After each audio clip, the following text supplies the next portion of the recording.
It is now my great honor to introduce our keynote speaker for today's ceremony. Deborah Rutter is an internationally respected arts executive and nonprofit leader.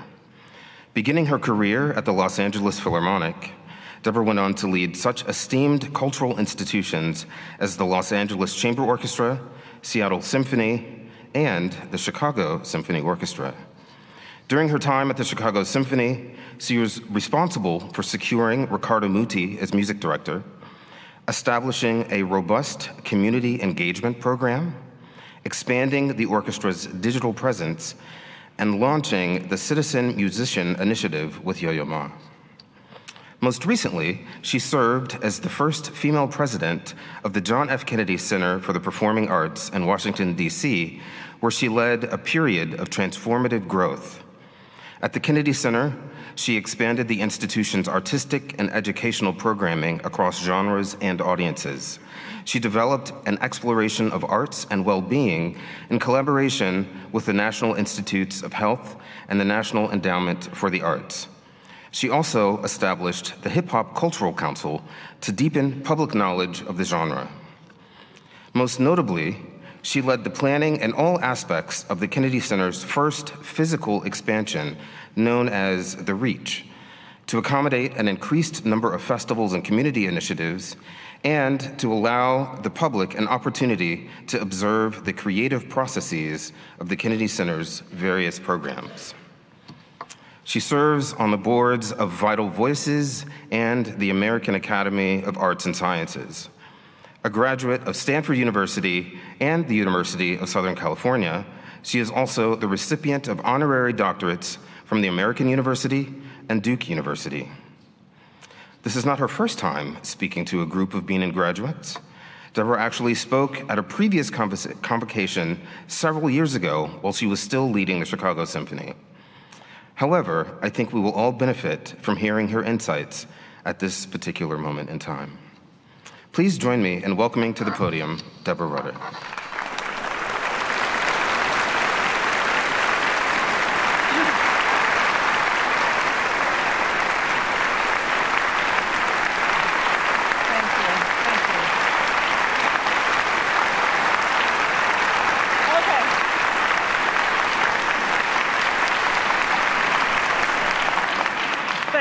Thank you for the overly generous and thorough introduction.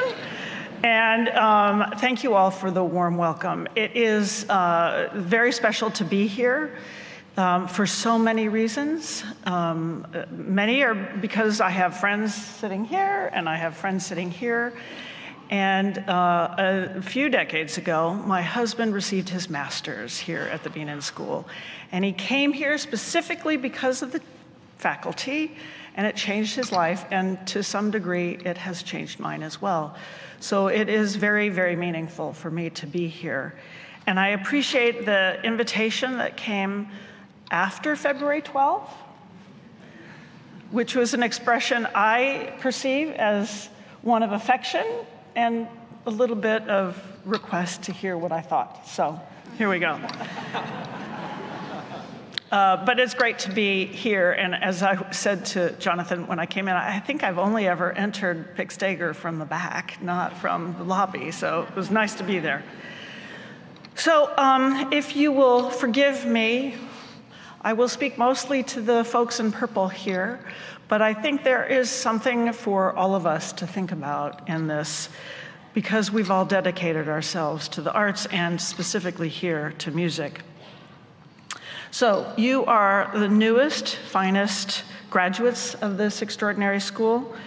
You have much on your mind. I'm not sure how much you'll remember of what I have to say, but we can talk about that later. Your heart and soul has been given in for these last years. Anyone who takes up an instrument knows what a remarkable thing it is to make it sound beautiful, to play it in a way that others want to hear it. The same, of course, is also true for the human voice. There's nothing more transcendent than live music performed by supremely talented musicians. and perhaps not so much fun when you're not so good as that, but that's okay. As a former, underline former violinist, and still practicing, maybe intermediate pianist, I do it for fun. I pursued a career behind the stage so that I could support you all on the stage. And for our scholars and composers and educators, your dedication to achieve the highest levels of your field and then to share those with the world and all of the music lovers in the world, you are those who won't receive as much applause and immediate gratification, but your contributions are just as vital. While you all have reason to celebrate and revel in all that you've achieved, I suspect you realize that you've not arrived so much at a finish line, but a starting line. In the immediate and long-term days ahead, you will need to regain your breath, summon new energy and stamina, and very soon set out on a new journey, less defined and certainly less predictable, and a bit more crowded, perhaps, and likely more arduous than the one you've just completed. But let me be clear, as you prepare to depart this place that has been your home, your laboratory, your place of family, you now step into a world that desperately needs what you have to offer. Your discipline and persistence, your creativity and keen ability to listen to and complement the talents and abilities of those around you. In an era marked so much by discord, in which to be vulgar and crass is somehow celebrated, you have chosen to express beauty and create harmony, not just in the creation of or performance of notes on a score, but in the unrivaled capacity to bring us together in the shared experience of music and all that it inspires. As performers, whether as soloist or in an ensemble, you will speak the unspeakable and offer audiences moments of transcendence.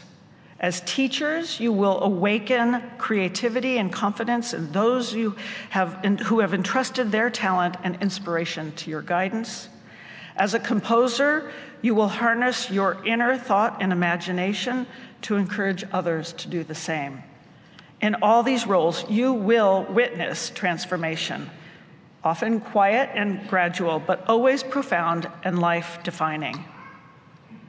Living as we are in a world that entices us to be scrollers and spectators more than anything else, your life's pursuit is an invitation to the countless who will be and must be exposed to your art and engaged and invested, to be open to experiences that have the capacity to both comfort and unsettle, affirm and challenge, inspire both joy and sadness, but above all, to make us think critically about our times and our larger obligations and role in society. This is what art has always accomplished among those willing to be open and receptive to its transformative power. Now, we always hate the words, and I fear I'm using them just a little bit too often, but when you say, "in my day," I want you to know that in my day, these were the same issues. It just feels a little bit different today. Music and art have always had to compete with societal forces that seem, by others, to be more important, more essential. It required true visionaries over time to always assert not only the rightful place for the arts, but the essential place for the arts. This is information I did not know until I went to the Kennedy Center, but when President Eisenhower signed a declaration in 1958 to establish the National Cultural Center, he did so with the intention to create an artistic mecca. As one who had witnessed the very worst that humans were capable of committing and causing, he created this place because he believed in the capacity of human beings to express their highest ideals through art, music, theater, dance, all of the arts. He did so in order to reveal to the broader world the very heart and soul of the nation, our nation, he loved and defended as an Allied commander during World War II, and then as he served as president. Only with the death of President Kennedy did the idea then arise to make it a living memorial to the fallen president, who had invested quite a bit and was a supporter of this new enterprise. Kennedy was a fierce, passionate advocate for culture and art and the invaluable role of artists in society. We don't hear that enough from our leaders. It was the greatest honor of my career as an arts administrator to lead that incomparable institution with so many dedicated and passionate colleagues over the past decade.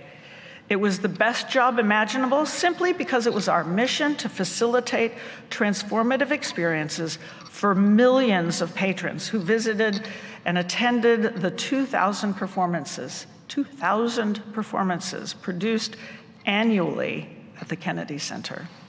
Time and again, I witnessed how lives were changed, how imaginations young and old were inspired, how new ideas and opportunities were created, all because of the chance to experience firsthand, live, extraordinary and diverse talent. It was a thrill and an immense honor to create and support the conditions where artists were able to thrive, be celebrated, be inspired for their creative spirits and their incomparable talents. The key to this institutional health and vitality had everything to do with the relentless commitment to ensuring that everyone, regardless of background, demographic, nationality, cultural tradition, taste, or political party, were able to see themselves and relate their experience to a performance of some sort. No single program is intended to appeal to everyone, nor should it. But the Kennedy Center, your National Cultural Center, must be that place where everyone is invited to belong and where, most importantly, artists feel free, welcome, safe, supported, and where people from every walk of life gather to revel in the shared stories of our humanity.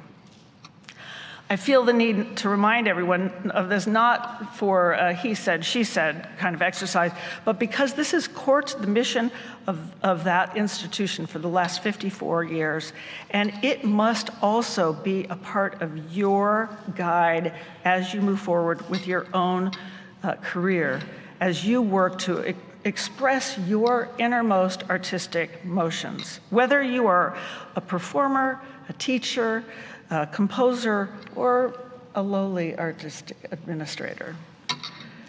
So, as Jonathan mentioned, it was about 20 years ago, early in my tenure at the Chicago Symphony, that Yo-Yo Ma and I and our teams and the entire institution created a program that seems prescient today. It was at that time the concept of citizen musician, because we were working within the Chicago Symphony. But as time has progressed, we call it now citizen artist. And it's the concept of the inherent responsibilities that are involved with when we accept that artists and arts organizations have obligations larger than themselves, beyond the performance and beyond the enjoyment of the art. We are well accustomed to the emphasis on community outreach and engagement, and while there's a wide spectrum of effectiveness and success in this effort, the fact is that it is often overseen or seen only as an obligatory component of our work to make the case for funding. Instead, I would challenge us all to think of our role and relationship to community and society as intrinsic to the art that we are responsible for creating, performing, and sharing. Rather than merely a programmatic extension, considering constantly how the art we perform and share relates and truly serves the needs and issues of our communities is the very definition of citizen artistry and the fulfillment of citizen artist. For artists and those of us who have committed our lives to enabling artistic talent to be shared in the broadest possible ways, to be critical, and to ask for financial support, we must be deeply invested in our communities. Quite frankly, it's an occupational hazard to be regarded as elite niche, or any way distant from the realities of the world around us. The life of a musician, though solitary, very solitary often in preparation and development, is also communal. For your talent and what you create to have its true impact, you connect with others. Share generously what has so inspired you. Find ways to insert the gifts you've been given into the lives and experiences of your communities. In doing so, you will infuse them with new insights, meaning, and even greater purpose. The gift of music in a senior center, a homeless shelter, a medical clinic has an immeasurable impact, and I would say just as powerful as yesterday's matinee at Symphony Center. President Kennedy said it best when considering what matters most and what we achieve and leave behind. I am certain that after the dust of centuries has passed our cities, we too will be remembered not for our victories or defeats in battle or in politics, but for our contribution to the human spirit. I've been asked frequently in these weeks since my departure from the Kennedy Center what advice I would give to audiences and also to artists, given this new focus on acceptable art. And it's really quite simple. To audiences, I say, trust your artist, follow your artist, support your artist wherever they go, as long as they feel welcome, safe, supported, empowered, so that they can share their art and express their creative talent. And to the artist, I say, continue to assert and express your art in those places where you feel the freedom to do so. It is important that you have the authentic ability to express your talent and your artistry. Sadly, in this latest attempt at cultural confiscation is not without precedent. Our musicologists, probably all of our musicians know these stories.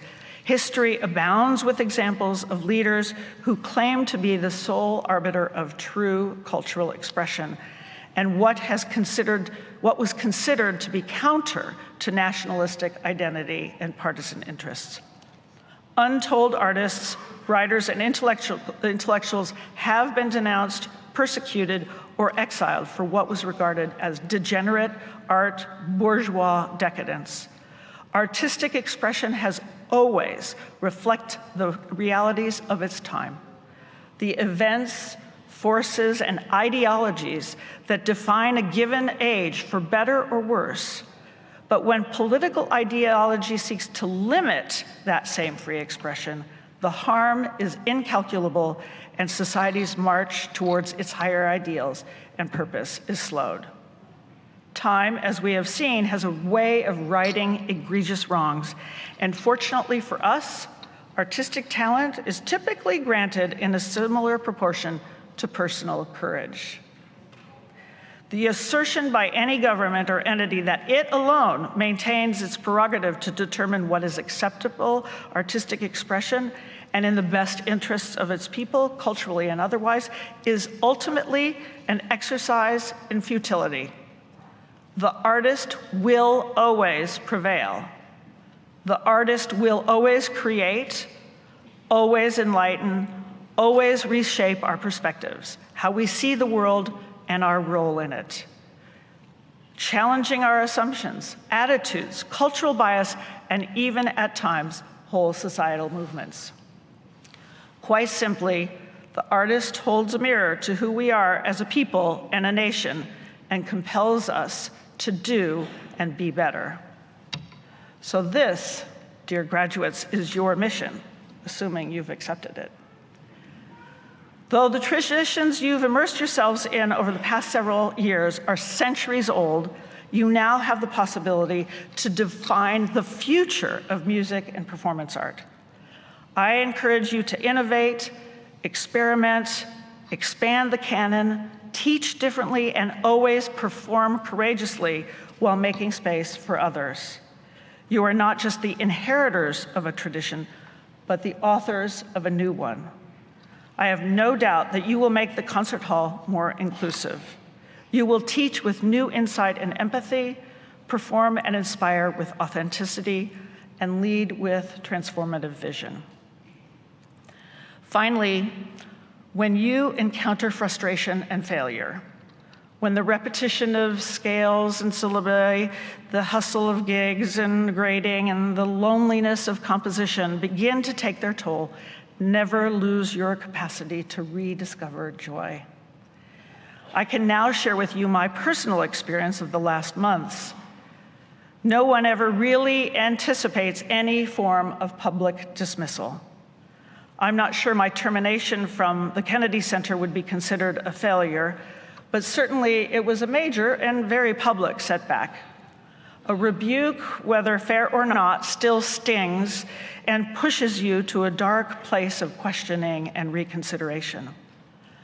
But let's remember that failure is a critical part of success. There are a few lessons I have to share, or thoughts, maybe not lessons. Know yourself, believe in your work, dedicate yourself to it so thoroughly that when failure or a setback inevitably arrives, you know your place and the quality of your personal investment. Look clear-eyed at all aspects of the situation to know and learn from where you were great and where you can do better. Surround yourself with smart, compassionate, honest friends and colleagues. You can't do this alone. Get back up and go back at it. Yes, take some time for reflection and learning, but don't let it get you down. Your talents and contributions are too important for all of them to wither away. But always reconnect with the music that first moved you. It may not find you so much as you will have to seek it out, but protect this most of all, that flame within you, no matter how it might be dimmed by that setback, to pursue your passion, pick up your instrument, reinvest, sing that note again, take that first lesson as though it was your first lesson, and remember what brought you here today. In closing, I'd like to share with you words of John Kennedy a couple of months before he was assassinated, when he spoke at Amherst College, something like this. I'm not John Kennedy, but he spoke about the essential role of the artist. And we at the Kennedy Center, and I now, live by these words so much. He said, "I see little of more importance to the future of our country and our civilization than full recognition of the place of the artist. If art is to nourish the roots of our culture, society must set the artist free to follow his vision wherever it takes him. We must never forget that art is not a form of propaganda, it is a form of truth." So here we are in this moment to embrace this challenge, to assert the art that we serve, and to support you as the artists as you deserve to be supported. Congratulations, good luck. You have my abiding gratitude and admiration for all that you do. Thank you.